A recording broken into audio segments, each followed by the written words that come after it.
Evening. आज हम समझते हैं question based on circuit problem. Circuit problem पे बेस्ड क्वेश्चंस को समझते हैं, कैसे सॉल्व करते हैं। कल मैंने सीरीज और पैरेलल में बताया था। सीरीज में जब करंट सेम होती है, ठीक, पोटेंशियल अलग अलग होता है, ठीक। और तीसरी चीज, हाई रेजिस्टेंस को लोअर रेजिस्टेंस में चेंज कर, सॉरी, लोअर रेजिस्टेंस को हायर रेजिस्टेंस में चेंज कर देता है सीरीज।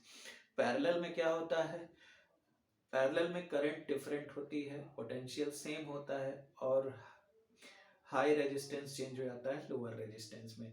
घरों की वायरिंग कैसे होती है, पैरेलल में होती है, पैरेलल अरेंजमेंट में होती है। क्यों?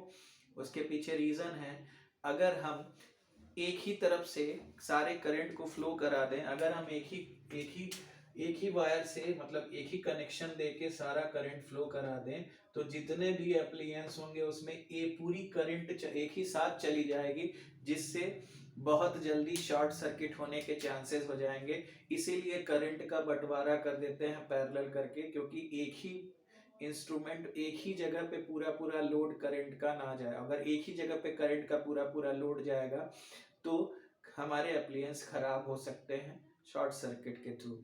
इसीलिए पैरेलल में घरों की वायरिंग की जाती है, ताकि एक ही एप्लियंस पे पूरा लोड ना पड़ जाए। समझ में आ गया?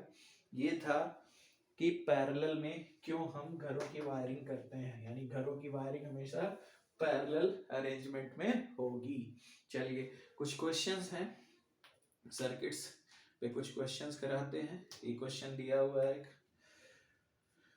इस तरह का एक सर्किट है, ए बी, और यहां से यहां तक क्या है भाई, यहां से यहां तक आपका 4 है, 4 ओम है इसका रेजिस्टेंस, और ये रेजिस्टेंस है आपका 4, और यहाँ भी एक रेजिस्टेंस है 8, ठीक है। ए और बी के बीच में इक्विवेलेंट रेजिस्टेंस बताना है कितना होगा ए और बी के बीच में।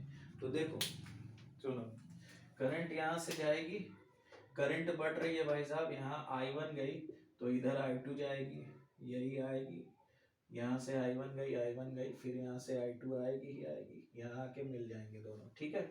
तो यहाँ से करंट बढ़ गई ना, बढ़ गई, बट इन दोनों सर्किट में सेम करंट जाएगी। यहाँ से I2 जा रही है, ठीक है, देखो एकदम लास्ट से सॉल्व करते हैं, लास्ट से। यहाँ से I2 गई तो इसमें भी I2 इंटर कर गई, तो सेम करंट इन दोनों में जा रही है, तो इन दोनों में सीरीज हो जाएंगे, यानी सीरीज में डायरेक्टली जोड़ लेते हैं, अपने से करना सोचना। 4 4 8 हो गया। अब इसका सर्किट कैसा बन जाएगा, देखो ये हो गया 4 4 8। अब पूरा बनाएंगे, क्योंकि सेम करंट जा रही है तो equivalent resistance R is equal to 4 + 4, similarly add कर देते हैं, न्यूमरेटर को न्यूमरेटर में, डिनोमिनेटर को डिनोमिनेटर में। ये 8 हो गया। अब इसके पैरेलल ये हो गया 8।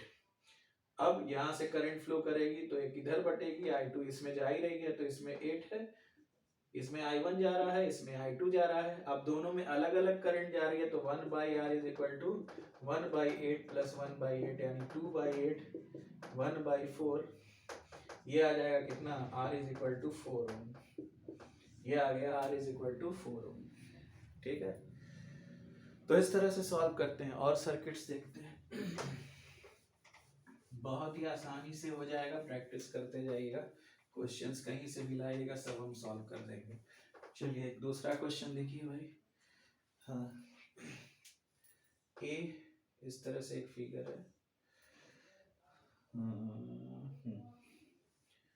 3 ओम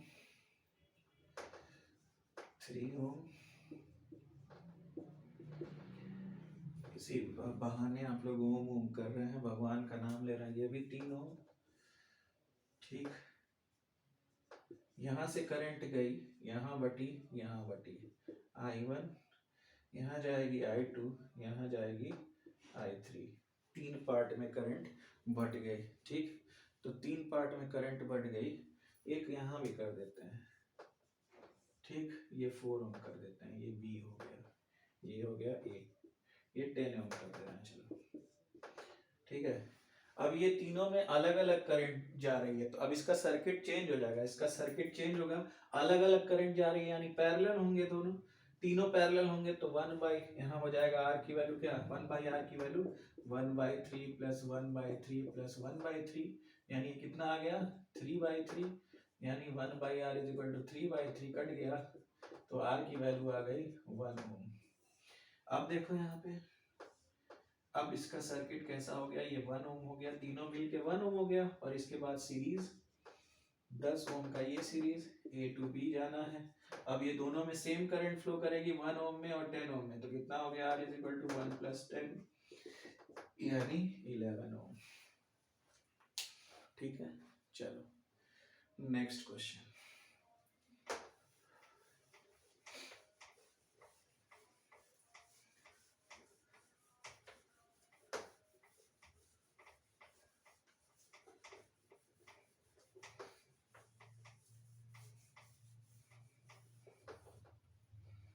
नेक्स्ट क्वेश्चन देखो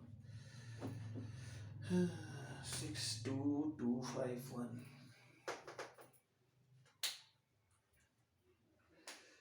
62251 ठीक 6 फिर क्या है 2